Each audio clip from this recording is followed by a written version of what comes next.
The Allosaurus was one of the most iconic predatory dinosaurs to ever live. Its sleek yet powerful build makes it, along with Tyrannosaurus, the large predatory dinosaur. It's the face of the Jurassic's large predators. Walking with Dinosaurs definitely did these creatures justice, and it was cool seeing these dudes in their style. However, you can't really help but ask for a little more when it comes to the kings of the Jurassic. Luckily, only a year after Walking with Dinosaurs, the first special of the franchise is all about these dudes, or rather, one particular individual. The Ballad of Big Al, known in North America as simply Allosaurus, is all about the life of Big Al, an Allosaurus who lived in Wyoming and is one of the best preserved dinosaur fossils to ever exist. The special revolves around the entire life of Al. His birth, life, and death are all cataloged through the Walking with Dinosaurs style. And what do I think of it? Well, let's talk about that. In terms of structure, the Ballad of Big Al is just like any normal Walking with Dinosaurs episode. A half-hour-long segment showcasing the life of a particular dinosaur, who in this case is an Allosaurus. But I think an equally apt comparison is that this would be a bridge between Walking with Dinosaurs and Walking with Beasts. The Walking with Beasts aspect comes into play by telling a solid narrative with its main animal character. Meanwhile, the Walking with Dinosaurs aspects come into play with the dinosaurs.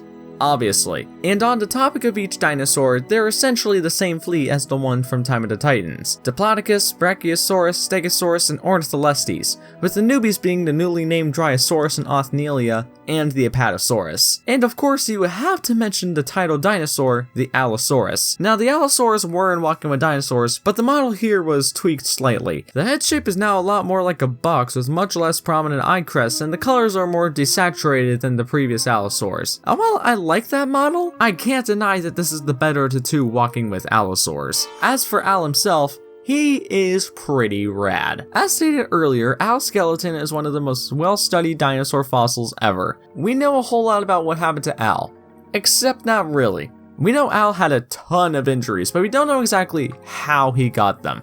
We can only assume how he got to the way he was, which is what the Ballad of Big Al does. Using information from outside sources, which were discussed in the behind the scenes of Big Al documentary, like information about birds and crocodiles and bones from other dinosaurs, the Ballad of Big Al showcases how Al's life could have been, and it's pretty awesome. Like, not for him, obviously, but the story is pretty cool. Al starts off as a baby, hunting bugs, being adorable, and experiencing child murder, and the story goes from there. And as the song from Evangelion goes, it all comes tumbling down, tumbling down, tumbling down. Al just gets constantly clapped throughout his entire life, whether it be him being curb stomped by a female Allosaurus or him dying from a toe infection. Basically what I'm getting at is, dude, Al gets his ass kicked. Look at him get smacked by this other Allosaurus. Holy frig. However, with all this bad stuff that happens to Al, there's obviously some good things that happen to him, right? Yes. The Ballad of Big Al isn't just a tragedy, it showcases the life of Al, which does include good times. For example, about halfway through the episode, Al, along with several other Allosaurs, hunt a herd of Diplodocus.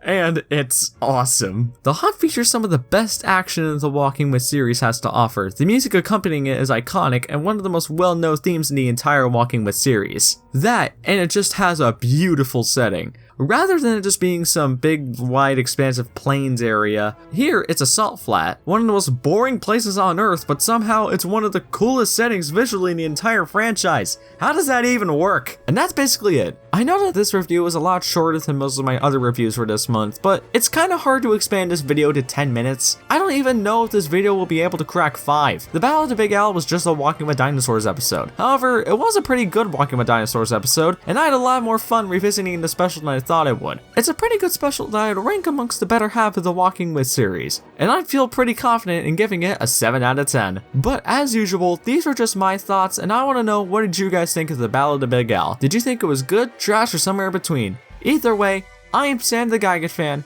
reminding you to wash your hands, and that I couldn't think of a quote from the documentary to end this video.